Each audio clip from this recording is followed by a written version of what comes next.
धाकड़ खबर, बेखौफसमा बेबाक अंदाज। धाकड़ खबर के न्यूज रूम से मैं आपके साथ हूं अकरम रईस खान। कोर्ट संबंधित खबरों का ताज़ा बुलेटिन लेकर एक बार फिर से आपके सामने हाजिर हो गया हूं। आज के बुलेटिन में 12 अहम खबरें जो आपके सामने रखने जा रहा हूं।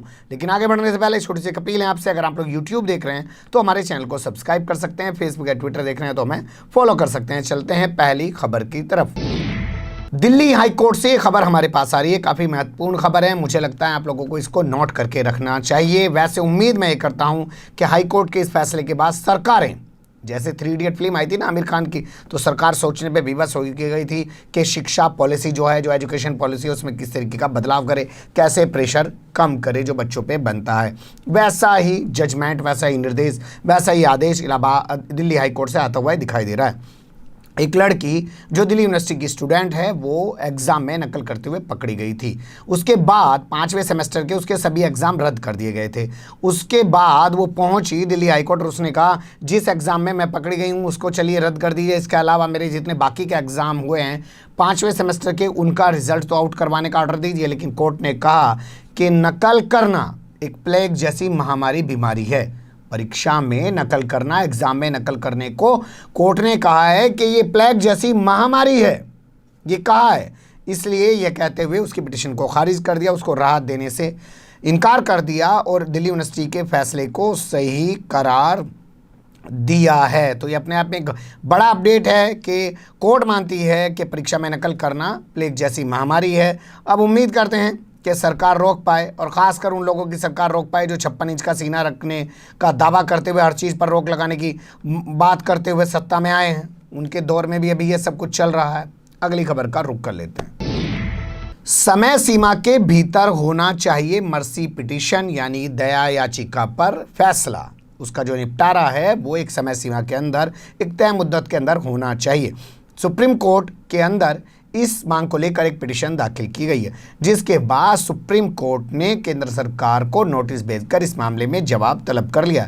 लेकिन पहले ही साफ कर दिया है कि वो राष्ट्रपति को किसी तरीके का निर्देश जारी नहीं करेगी। या राष्ट्रपति के विवेक पर निर्भर है, वो एक दिन में निपटा दे, ना निपटा हुआ 10 सालों पड़ी रहे। भाई क्या कर सकता है, कोई कुछ थोड़ी कर सके इसमें। तो ये पिटीशन दाखिल की गई थी, उसके बाद नोटिस जारी कर दिया है केंद्र सरकार को। अब केंद्र सरकार इसमें जाएगी, 2 हफ्ते के बाद बताया जा रहा है इस पूरे मामले में सुनवाई होगी। बताया जा रहा है कि बहुत सारी मर्सी पिटीशन यानी कि दया याचिकाएं लंबे लंबे समय तक लटकी रहती हैं, जिससे जो आरोपी हैं, जो दोषी हैं, वो पीड़ित पक्ष को नुकसान पहुंचाते रहते हैं और पीड़ित पक्ष इंसाफ की वो पाने के लिए वो लटकता रहता है। बता दें आपको, जिन लोगों को सुप्रीम कोर्ट से सज़ा होती है उसके बाद उनके पास अधिकार होता है वो राष्ट्रपति के पास चले जाएं और अपनी दया याचिका लगाकर दया हासिल कर लें। लेकिन ये फिल्मों में ही होता है, यहाँ कम होता है। हालांकि सत्ता में रसूख ज़बरदस्त हो तो कुछ भी हो सकता है। जैसे आप देखिए, पंजाब के मुख्यमंत्री बेन सिंह का हत्यारा राजवाना आज भी सुप्रीम कोर्ट से मौत की सज़ा पाने के बाद, फांसी की सज़ा पाने के बाद फांसी नहीं पा पाया है। अगली खबर का रुख कर लेते हैं। जयललिता के घर को स्मारक बनाने से पहले एक बार फिर विचार करे तमिलनाडु सरकार। मद्रास हाई कोर्ट ने इस तरीके की सलाह, इस तरीके का निर्देश तमिलनाडु की सरकार को दिया है। बता दें आपको, जयललिता तमिलनाडु की मुख्यमंत्री हुआ करती थी, AIADMK की नेता थी। उनकी मौत हो गई थी। उसके बाद जो उनका घर है उसको यहाँ की सरकार स्मारक बनाना चाहती है। उस फैसले के खिलाफ उनका भतीजा और भतीजी हाईकोर्ट पहुंचे और उन्होंने पिटीशन दाखिल की और उनका सरकार के इस फैसले पर रोक लगवाइए, वो घर हमें मिलना चाहिए। लेकिन सरकार ने वो घर तो उनको नहीं दिया। अलबत्ता जो करोड़ों की संपत्ति है जयललिता की, उनका वारिस इन दोनों को ज़रूर घोषित कर दिया है और सरकार को सलाह दी है कि पूरी तरह से घर को स्मारक ना बनाए। घर का कोई कोना, कोई स्पेस जो है वो स्मारक के तौर पे इस्तेमाल कर लिया जाए और इसके अलावा जो भी तमिलनाडु का मुख्यमंत्री हो वो इसी आवास में रहे और ये एक एग्जाम्पल के तौर पे बनाया जाए कि इसमें एक मुख्यमंत्री रहा करती थी और उसके बाद सभी मुख्यमंत्री इसी में रहते आ रहे हैं। जस्टिस N किणाकरण जो हैं उनकी बेंच ने और जस्टिस अब्दुल कुदुस की बेंच ने ये फैसला सुनाया है। बता दें आपको, एक इलाका पड़ता है पोवन गार्डन। पोवन गार्डन में जो वैदा नियमन है वहाँ पर ये पूरी की पूरी प्रॉपर्टी है, पूरा का पूरा वो घर है जिसको लेकर ये तमाम मामला कोर्ट तक चला हुआ था। अब अगली खबर का रुख कर लेते हैं। किराया नहीं दे पाने वाले प्रवासियों को भी विदेश से लाए सरकार। केरल हाई कोर्ट ने ये केंद्र सरकार को आदेश दिया है। एक महिला पहुंची, उसने कहा उसके पति के पास पैसे नहीं हैं, इसलिए केंद्र सरकार को आदेश दिया जाए कि वो उनके पति को विदेश से लाए। इसके बाद सुनवाई के बाद कोर्ट ने ये आदेश, ये निर्देश केंद्र सरकार को जारी कर दिया। जस्टिस अनु शिवरन की जो बेंच थी उसने ये फैसला सुनाया है उस महिला की याचिका के बाद। महिला का क्या कहना था उस पर थोड़ा गौर कर लीजिए। आजकल फंड का मामला बड़ा है। उसका महिला का कहना था कि उसके पति विदेश में फंसे हैं, उनके पास पैसे नहीं हैं। ऐसे में सरकार को चाहिए कि वो इंडियन कम्युनिटी वेलफेयर फंड, सुनिएगा ध्यान से, इंडियन कम्युनिटी वेलफेयर फंड का इस्तेमाल करे और उनके पति को पैसा उपलब्ध कराए, टिकट दे उसके बदले में, ताकि वो अपने घर आ सकें। अब भैया फंड का तो सारा झगड़ा है। कोरोना के दौरान खूब फंड बटोरा है, लेकिन बांटा किसको है? बैंक, वर्ल्ड बैंक से ही पैसा ही ले लिया। अगली खबर का रुख कर लेते हैं। ये खबर देखकर आप चौंक जाएंगे, लेकिन क्या करें, जब आपकी नज़र में नहीं आती है तो आप चौंक भी नहीं पाते हैं। और हमारे पास उतना बड़ा प्लेटफॉर्म तो है नहीं, ढन ढन ढन करोड़ों लोग उसको देख गए, बैकग्राउंड म्यूजिक लगा के, 4 जुल्फे इधर डाल के, 4 उधर जुल्फे इधर डाल, टहलते हुए 4 कदम इधर जाए, 4 कदम उधर जाए। एंकर को देखने में ही खबर का मज़ा आ जाता है। तो खबर ये है कि सुप्रीम कोर्ट के अंदर एक पिटीशन दाखिल की गई और पिटीशन दाखिल की है डॉक्टर आरुषि जैन ने। और जो उनका कहना है वो बड़ा कमाल का है, आपको सुनना पड़ेगा। उन्होंने कहा कि जो डॉक्टर कोरोना संक्रमित लोगों की जांच कर रहे हैं या गैर कोरोना संक्रमित मरीजों की जांच कर रहे हैं, उनके 14 दिन के क्वारंटाइन किए जाने पर मोदी सरकार के स्वास्थ्य मंत्रालय ने रोक लगा दिया। वैसे डॉक्टरों को 14 दिन क्वारंटाइन में रहने की कोई ज़रूरत नहीं है। देखिए बताइए, उनकी जान को खतरा हो सकता है, लेकिन उनको 14 दिन क्वारंटाइन में रहने पर रोक लगा दी गई। 16 मई को स्वास्थ्य मंत्रालय ने ये नई गाइडलाइन जारी की है।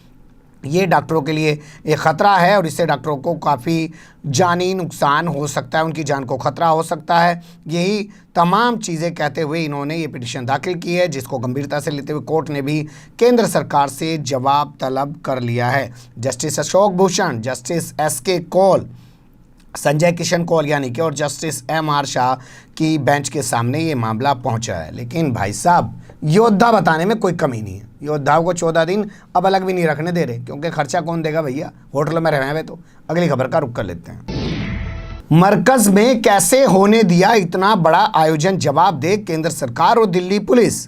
जी हाँ, जम्मू कश्मीर की एक महिला एडवोकेट हैं, वो पहुंची हैं सुप्रीम कोर्ट। सुप्रिया पंडित उनका नाम है। उन्होंने एक पिटीशन वहाँ पे दाखिल की है सुप्रीम कोर्ट में और उन्होंने कहा एक बात बताइए, जब कोरोना का मामला चल रहा था तो इतने बड़े पैमाने पर दिल्ली के निज़ामुद्दीन में स्थित मरकज़ के अंदर तबलीगी जमात के लोगों को कैसे जुटने दिया गया, उनको क्यों नहीं रोका गया? केंद्र सरकार क्या कर रही थी, दिल्ली पुलिस क्या कर रही थी और दिल्ली सरकार क्या कर रही थी? इसका उन्हें जवाब देना चाहिए। उन्होंने जो कोरोना के दौर में ऐसी भीड़ जुटने दी, क्या उनके पीछे उनकी कोई साजिश थी? सोचे समझे तरीके से उन्होंने किया, क्या वो गंभीर नहीं थी? लाखों के लोगों की जान को उन्होंने खतरा पैदा कर दिया।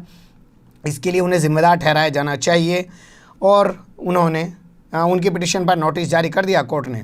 अब जवाब तलब किया है तीनों से, देखेंगे जवाब लेके जब वो पहुँचेंगे। लेकिन पिटीशन काफ़ी गंभीर है और वो भी सुप्रिया पंडित की तरफ से दाखिल किए, ये ज़्यादा गंभीर मामला हो जाता है। वरना अभी तक तो भोंपू मीडिया के दलाल, चाटुकार और दंगाई पत्रकार ऐसी खबरें दिखा रहे हैं कि फलाना वकील पहुंच गया है और कह रहा है साहब NIA से जांच होनी चाहिए मौलाना साद और तबलीगी जमात की। अगली खबर का रुख कर लेते हैं।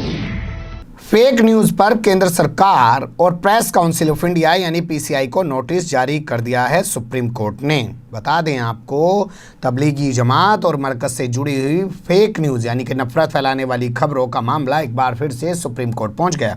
इस बार सुप्रीम कोर्ट ने केंद्र सरकार और PCI से जवाब तलब कर लिया है। बता दें, इससे पहले भी ये मामला सुप्रीम कोर्ट पहुंची थी, तभी जमीयत उलमा हिंद लेकर, और इस बार भी जमीयत उलमा हिंद लेकर पहुंची है। लेकिन उस वक्त सुप्रीम कोर्ट ने कहा कि भैया पहले थानेदार के पास जाओ, यानी कि प्रेस काउंसिल ऑफ इंडिया के पास जाओ, उन्हें जाके बताओ कि उन्होंने क्या क्या किया या नहीं किया, उनके सामने मामला लाए। तो उस वक्त ये गए वहाँ पे, वहाँ से कुछ हुआ नहीं है, ये फिर वापस कोर्ट पहुँचे। तो कोई टाइम बीतने के बाद कोर्ट की मजबूरी होती है, अच्छा भाई सुन लेते हैं। तो चीफ जस्टिस S.A. बोबडे की बेंच इस पूरे मामले को सुन रही है। 3 जजों की ये बेंच है, इसमें इन्होंने नोटिस जारी कर दिया और सीधा पीसीआई से तो पूछा है कि भैया एक बात बताओ, ये केबल टेलीविज़न एक्ट जो है उसके तहत जब आपके संज्ञान में ऐसा आया होगा कि कुछ लोग फर्जी खबरों के ज़रिए नफरत फैला रहे हैं, लॉ एंड ऑर्डर की सिचुएशन क्रिएट कर रहे हैं और उसके चलते आगे व्यवस्था बहुत बिगड़ सकती है, हालात बहुत बिगड़ सकते हैं, तो आपने इसमें कोई कदम उठाया कि नहीं उठाया? वो तमाम रिपोर्ट लेके आइए। 2 हफ्ते बाद बताया जा रहा है इस पूरे मामले में सुनवाई होगी। चैनलों के खिलाफ इसमें सख्त कार्रवाई होने की बात कही जा रही है। देखते हैं कि मामला कहाँ तक जाता है, नज़ीर बनता है या फिर हमेशा की तरह और मामलों की तरह टाइम टाइम फिस हो जाता है। अगली खबर का रुख कर लेते हैं। अस्पताल के मोर्चरी हाउस यानी कि शवगृह के अंदर शवों के रखने का कोई इंतज़ाम क्यों नहीं है, ये दिल्ली हाई कोर्ट ने कहा है।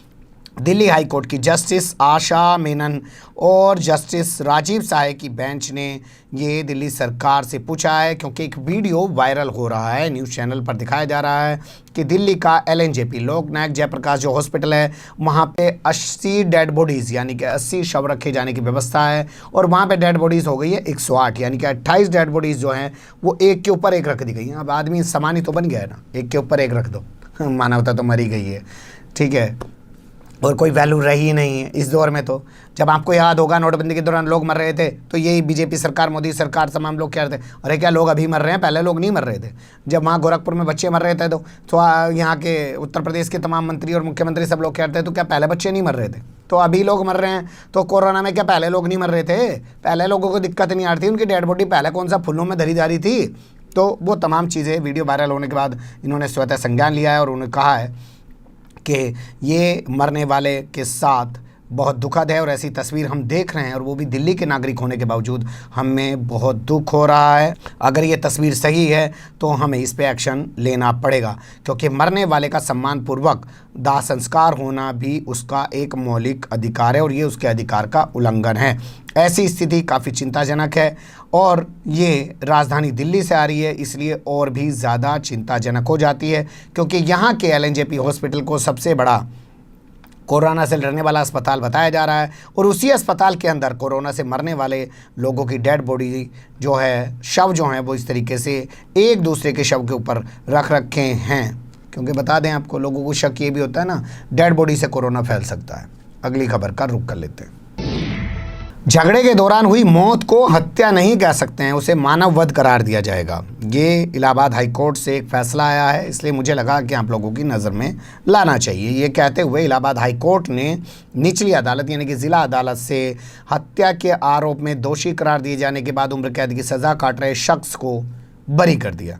इसके अलावा कोर्ट ने कहा कि ये अभी तक 11 साल 11 महीने की सज़ा काट चुका है, इसलिए इसको रिहा भी कर दिया जाए, ये सज़ा इसके लिए पर्याप्त है। हालांकि इसको एक आदेश दिया गया कि 6 महीने के भीतर ये 50,000 रुपये जमा करेगा बाहर निकलने के बाद और वो पैसा मृतक के परिवार को दिया जाएगा। बता दें 6 मार्च की घटना बताई जा रही है, 6 मार्च की रात 2008 की बात है। ये 10 बजे के करीब अलीगढ़ के अंदर बिजली ख़राब हो गई तो संतोष नाम का एक शख्स राजू की दीवार पे चढ़ के जो है अपने तार को ठीक करने लगा। उसी दौरान उसका राजू से विवाद हो गया। बाद में वहाँ फिर श्रवण आ गया, बताया जा रहा श्रवण ने संतोष को चाकू मार दिया। बाद में संतोष को हॉस्पिटल में भर्ती कराया गया, संतोष की मौत हो गई। उसके बाद हत्या का केस दर्ज किया गया, गिरफ्तार करके इसको जेल भेज दिया गया। निचली अदालत ने इसको उम्र कैद की सज़ा सुना दी, लेकिन अब हाई कोर्ट ने कहा है कि श्रवण को उम्र कैद हत्या का दोषी नहीं माना जा सकता है, मानव वध हुआ है, क्योंकि ये आपसी झगड़ा था, आपसी झगड़े में मर्डर हो गया। झगड़े के बाद ही तो सारे मर्डर होते हैं, प्यार से मर्डर कौन करता है जी। खैर पर कोर्ट है, क्या कह सकते हैं, हमारा काम है रिपोर्ट करना, आपके सामने रखना। नहीं पता चला कोर्ट की अवमानना हो गई और एक मुकदमा हो गया, पता चला सारी दुकान बंद हो गई हमारी, हम भी कहीं भाग भूग गए। 10 भी खबर का रुख कर लेते हैं। पटना हाई कोर्ट से जुड़ी हुई ये खबर हमारे पास आ रही है। मैं फिर आपसे कहूँगा कि सुप्रीम कोर्ट के मुकाबले जब आप तुलना करेंगे तो कोर्ट जो हैं, हाई कोर्ट जो हैं, वो ज़्यादा अच्छा काम करते हुए दिखाई दे रहे हैं। मुजफ्फरपुर स्टेशन की 2 तस्वीरें आपके सामने से गुजरी होंगी बिहार के। एक महिला मर गई, उसका बच्चा उसके आसपास घूम रहा है, जानता नहीं है कि उसकी माँ अब जिंदा नहीं है, वो खेल रहा है ऐसे ही। एक दूसरी तस्वीर थी कि एक बाप अपने बच्चे के लिए दूध लेने के लिए दौड़ता रहा, लेकिन बच्चा भूख से मर गया। इन दोनों तस्वीरों के सामने आने के बाद मीडिया के ज़रिए तो हाई कोर्ट ने स्वतः संज्ञान लिया है, यानी कि सुमोटो कॉग्निजेंस लेते हुए केंद्र सरकार जो है आपदा प्रबंधन, केंद्र आपदा प्रबंधन, रेलवे, राज्य सरकार का गृह मंत्रालय, राज्य सरकार का स्वास्थ्य मंत्रालय, राज्य सरकार का सामाजिक न्याय मंत्रालय, आपदा प्रबंधन और आईजी पुलिस से जवाब तलब किया है कि ये घटना हुई क्या। कई सारे सवाल पूछे हैं कि वो महिला की मौत क्यों, जब आप कह रहे हैं रास्ते में उसे खाना दिया गया था तो क्या उसकी भूख से मौत हुई, भूख से मौत नहीं हुई तो पोस्टमार्टम हुआ क्या, आपको पता चला कि किस तरीके से मौत हुई है, इस बारे में बताइए। मौत के बाद उसका अंतिम संस्कार किस तरीके से किया गया कि नहीं किया गया, क्या उसके परिवार के लोग उसके साथ थे कि नहीं थे, क्या वो अकेली आ रही थी कि नहीं आ रही थी, और इस तरीके से उसकी डेड बॉडी कितने टाइम तक वहाँ पड़ी रही। ये तमाम सवाल कोर्ट ने पूछे हैं। इसके अलावा बच्चे के मामले में पूछा है कि बच्चे की जो मौत हुई है उस मामले में आपने क्या किया है। चीफ जस्टिस यहाँ के हैं संजय करोल, उनकी जो बेंच है उसने इस पूरे मामले का संज्ञान लिया, और उनके साथ जो दूसरे जज साहिबान हैं उनका नाम है एस कुमार, इन दोनों ने इस पूरे मामले की सुनवाई की और इसके बाद इन सबको नोटिस जारी कर दिया है। और इसके बाद अब इसमें अगली सुनवाई की तारीख निर्धारित कर दी गई है। हमारे सामने से गुजरेगा, हम भी आपके सामने लाने की कोशिश करेंगे। तलाकशुदा बेटी को भी स्वतंत्रता सेनानी परिवार पेंशन योजना का लाभ दिया जाए। सुप्रीम कोर्ट से बहुत बड़ी खबर है। बता दें आपको, जो स्वतंत्रता सेनानी के परिवार होते हैं उनके परिवार में ऐसा होता है कि परिवार का जो भी बंदा होता है उसको पेंशन मिलेगी, बेटा हो, बेटी हो, पत्नी हो, क्योंकि वैसे तो पेंशन का सिलसिला ये होता है कि जब तक पति जी रहा है उसको मिल रही है, पत्नी जी रही है उसको मिल रही है, पत्नी भी चली गई दुनिया से तो बच्चों को नहीं मिलती है, लेकिन स्वतंत्रता सेनानी पेंशन में परिवार के लोगों को मिलती है।